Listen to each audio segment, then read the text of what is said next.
Okay, good afternoon, everybody. Thanks for coming and sticking around. The tefillah to start things as well.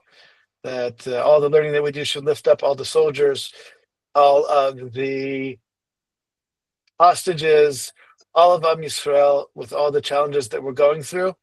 I think I had the first good night's sleep I've had in a couple weeks. Kind of feel like maybe I'm like you, Ellie. I have, like back in the days when we had a little baby in the house waking me up all hours of the night. It's been very, very difficult, I think, for everybody, both on a physical and emotional level, what we've been going through, especially those who have been affected by the rocket fire. We have those that are injured and those who were killed, unfortunately, in mind as well. But we are in the precipice of something new and something, please God, which will be a shift in the Middle East here. And we are living through history, as Rabbi Grodner said very beautifully. We really are living through a parak in the new Tanakh that's being written as we're living through it right now. So I had a whole list of courses and classes that I wanted to teach in Agadah that we do at Hebrew U at this time. Good that we're keeping to that. But I feel very strongly that Torah has to be really Torah Chaim. And we have to kind of live in the times and have the Torah that we're learning and that we're connecting to be something that really reflects what it is that we're going through. So I shifted to something that actually my wife was putting together, and I wanted to share that with you in the realm of Agadah today as well. And it has to do with the three precious gifts that were given to Am Yisrael through Yisurin, through suffering. So let's take a look at that together.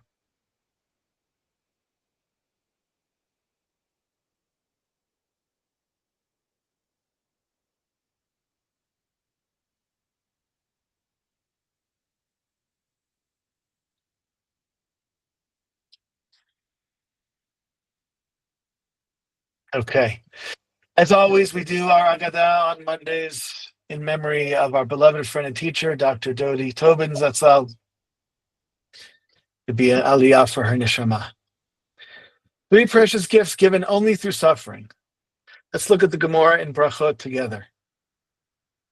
It says as follows. It was taught in a Braita with regard to affliction. Rabbi Shimon Bar Yochai said, the Holy One, blessed is he, gave Israel three precious gifts, all of which were given only by means of suffering. These gifts are, here I'm skipping this, we'll get back to that. These gifts are, what are the three gifts that were given by only the means of Yisurin, through suffering? These gifts are Torah, Eretz Yisrael, and the world to come. Okay. Three gifts given specifically to Am Yisrael. Now, just my first question here, and as I thought about this Gemara, something that I found troubling, what kind of gift comes with Yisurin, comes with suffering?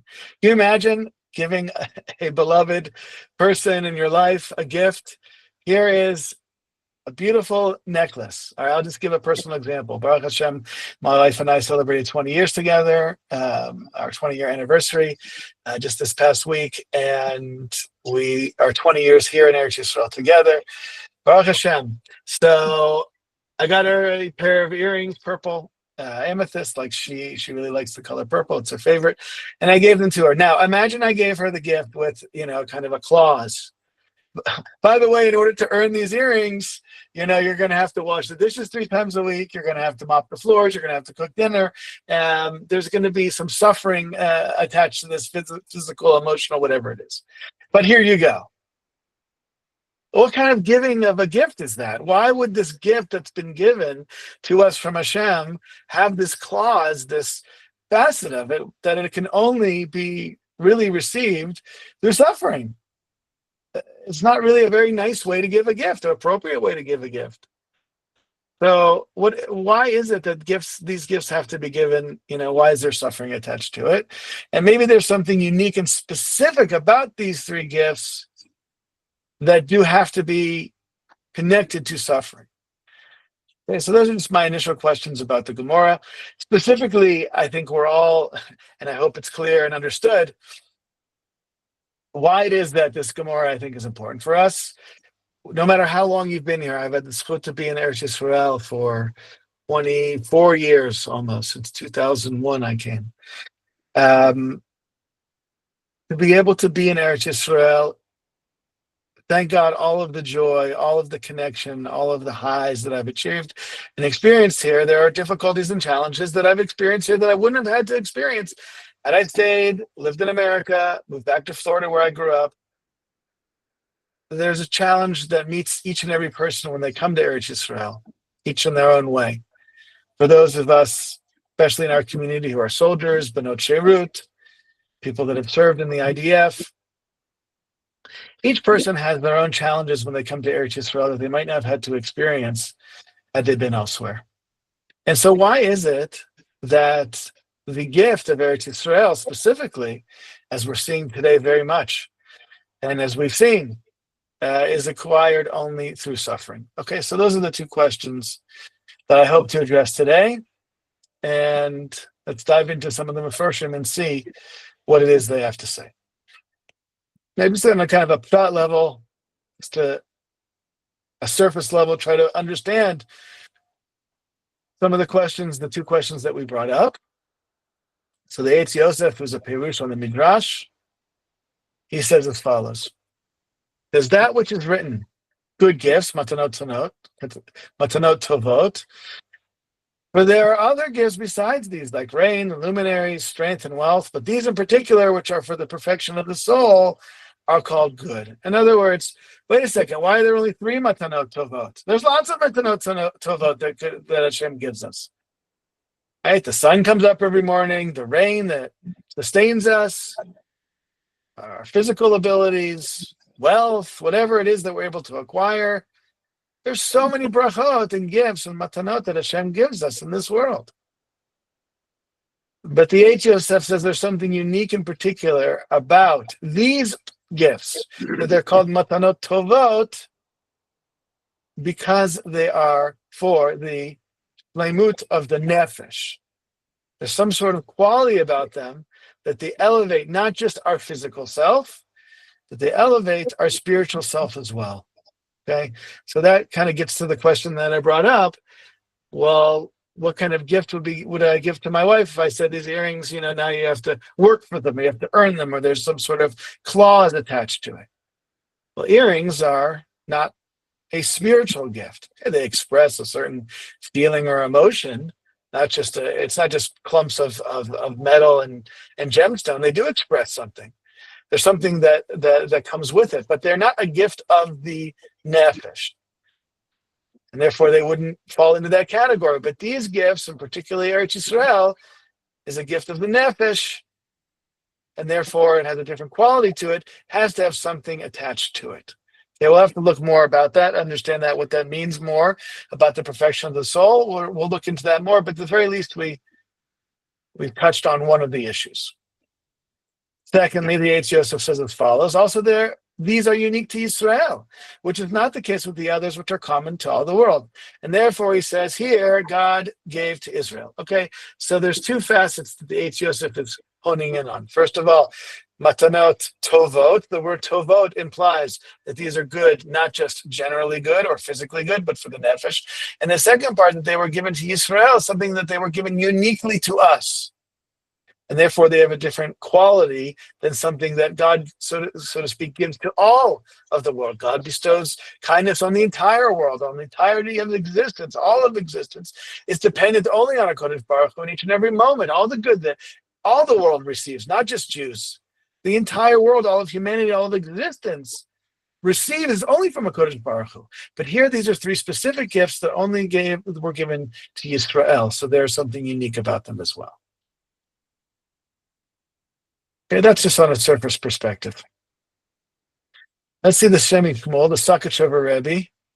He's going to share something that I think will really, I found this very strong, very powerful, especially related to our generation and the incredible zchut, the merit that we have to live in the generation that we live in. He didn't get that chance. He lived probably around 150 years ago, 150 years ago. More like 150 years ago, maybe a little bit more. And he didn't get to see this, but we do. So let's see what he has to say. So this is Parshat Masai. So the Shemi Shmuel says, according to the greatness of the land of Israel's spiritual level in the future, so too is the greatness of the purification process and the length of time it requires. Okay? In other words, the longer the period of which we have to purify ourselves before we enter into the land, that illustrates the greatness of the spiritual level of Eretz Yisrael. We'll see more. From this, we can understand the extraordinary value that the land of Israel will have then, in the times of Mashiach, when Am Yisrael comes home, something that he did not see in his lifetime, couldn't even probably could imagine it, but that's about it. In contrast to its level at the time of its conquest in the days of Joshua, of Yeshua, in proportion to the scope of the purification.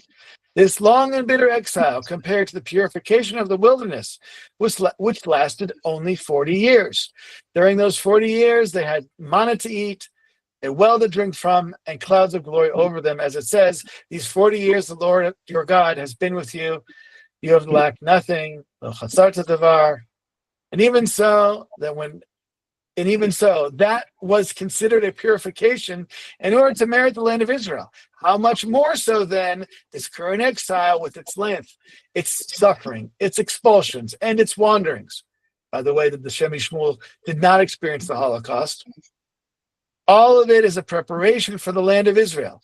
How exceedingly great its spiritual level will be then, i.e. when Am Yisrael comes back, so much so that the mouth cannot express it and the heart cannot comprehend it. May God grant us the merit to witness its rebuilding soon.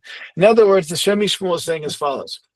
The spiritual level of Eretz Yisrael grows with the suffering and the longing and the time spent in Galut before Am Yisrael enters into it. Now, the first step where we see that is Am Yisrael coming from Mitzrayim into Eretz Yisrael. That's a 40-year process. That's a difficult process that they had to go through the desert. But those 40 years, they had manna, they had the Be'er Miriam, they had the Ananei Kavod, they had, their needs were taken care of.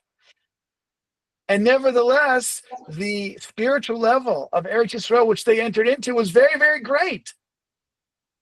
But he says, how much more so now? Think about the thousands of years that we've been waiting, that we've been wandering, that we've been suffering. That when we finally reach that desired destiny, that desired place, which is Eretz Yisrael, after 2,000 years of suffering, including and adding on to what the Shemi Shmuel said, the Holocaust, think about the incredible spiritual level of Eretz Yisrael that's waiting for us when we come home. So he's basically saying that the spiritual level that is contained within Eretz Yisrael today is exponentially larger than it was when Yeshua and Am Yisrael first came in. Why? Because according to the suffering that you go through, the land of Israel, so to speak, expands in its kedusha in line with that. So we are sitting in an incredible time. Yeah, let me just finish the thought, Ellie. We are sitting in an incredible time. The ability to be able to live, to have our national existence back in the land of Israel after all this time of suffering that Am Yisrael has gone through all this time. And therefore, says the Shemi Shmuel, that the level of it is far, far greater than was experienced before. Ellie, if it's okay, just hold on to your question. I have one more source, okay? And then at the end, we'll take questions and we'll go through it all, okay? Appreciate it. Don't forget it, though. Write it down if you need.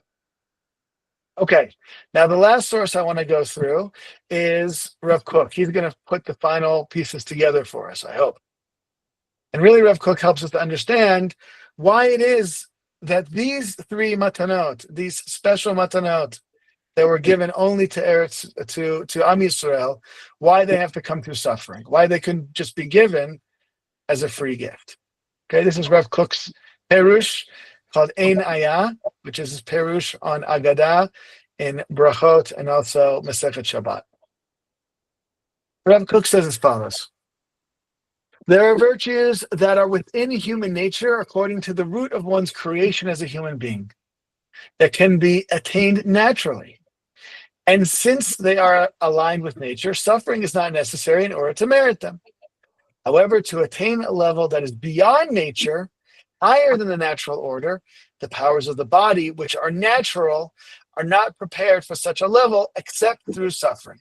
In other words, says Rav Kook, in general, in order to acquire something physical, you don't have to transcend physicality in order to reach it. So you use physical exertion, intellectual exertion in order to reach it. That's all within the realm of the physical. But if you want something beyond that, beyond the realm of the physical, that has to happen through Yisurin. That has to happen through suffering. Rav Kook continues, because this is like the matter of prophecy. When a person would experience it, they would fall ill and their limbs would become disjointed, as Maimonides explained in Yisurei Torah, and in the verses in Daniel and other places indicate. All of this is because prophecy is a sublime level beyond nature, and the natural body cannot receive it except through suffering, which weakens and breaks the body's strength. Therefore, these three elevated gifts, Torah, the land of Israel, and Olam Haba, the world to come, are above the natural order. Okay, so Rav Kook here gives an example from the Rambam in Yisurei Torah, where the Rambam explains there what it looked like when a prophet receives prophecy. It's not like he's kind of standing there in some sort of, Eastern meditative stance with his knees folded, humming. No, it's he's shaking uncontrollably. There's something that his body is in opposition to the message, to the prophetic message that he receives. Now, Moshe was different in this way, but the Nevi'im experienced this shift, this physical shift from their normal state to the prophetic state, and it was something that was very jarring. If we would see it, it would look like something like, I just imagine it like some sort of epileptic episode or something like that, because of the fact that the prophecy is something from beyond the physical, and therefore when it meets the physical, so to speak, there's a barrier that needs to be broken in order to meet it, in order to receive it. And so that's his example of something spiritual, something outside of the physical that needs to be shifted in order to receive it. Okay, just a little more in Rav Kook here. Now, a person is composed of intellect, body, and soul. Okay, a human being is made of these three essential parts. Through each of these, one can attain natural virtues, but one can also rise above the laws of nature in all three. And the Holy One, blessed be He, prepared the people of Israel to rise above the natural through all three aspects. Through the intellect, He gave them the Torah to elevate the perfection of the intellect beyond the limits of nature. Through the body, the land of Israel, which is physical, yet it possesses a special sanctified power that transcends natural phenomena. And the world to come, through the soul, to merit a supremely lofty level beyond nature. Therefore, all of these are only granted through suffering. The Rav Kook says these three gifts are unique. There's something qualitatively different about them because they touch the nefesh. And specifically, when we're talking about the land of Israel, even though it's a physical place, there's a special kedusha within it that transcends the natural. Now, I saw something that was sent around that I think reflected this, but I'm sure we could think of 1,000 examples. There was a supermarket in Yerushalayim, and two gentlemen in line. One, a gentleman who learns in Kollel, a Haredi gentleman, we would call him, a Torah scholar. He had a cart full of groceries. He goes up to the checkout, and it comes out to a large amount, 1,500 shekels. The man behind him, the Israeli soldier, who reaches out his wallet and he says, "I'll pay for that, don't worry about it." And the religious gentleman, the Talmid Chacham, says, "Why?" He says, "Let me explain something. I'm not just an officer in the army here in Israel. I also help deploy the missile defense systems all across the world. I've been in the Ukraine recently, and I see there that the missile systems are only about 50% successful in stopping the Russian missiles that come in. Nevertheless, here in Israel, they're 95% successful.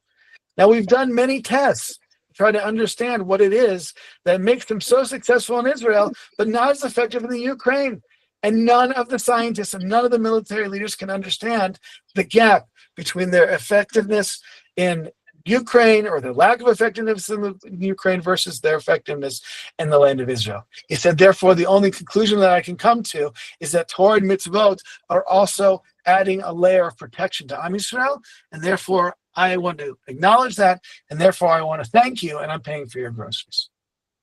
So Am Yisrael is a special level of Kedusha, something beyond the physical, something deeper than that, connected to Am Yisrael, connected to our Shmirat Torah and Mitzvot, but also just intrinsically in the land itself. There's something that we connect with here that connects us into the infinite that we cannot touch elsewhere.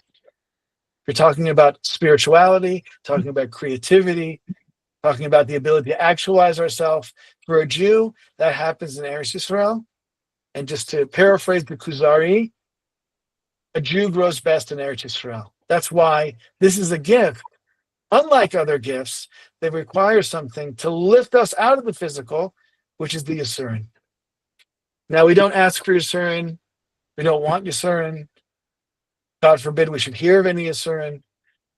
But hopefully it gives us all, and it gives me a little bit of comfort, and hopefully you as well, to appreciate and understand that there's a process going on here, that it's not for naught what it is that we're going through. These are not empty losses that we're experiencing. But there's a process going on here that, please God, is elevating each and every one of us and all of Am Yisrael to be able to receive this incredible gift of Eretz Yisrael. Please God, today should be the end of the suffering. We've suffered enough. We've gone through enough. Please God, this will be the last suffering that we have to experience in order to fully merit a full kinyan on the land of Eretz Yisrael. Thank you very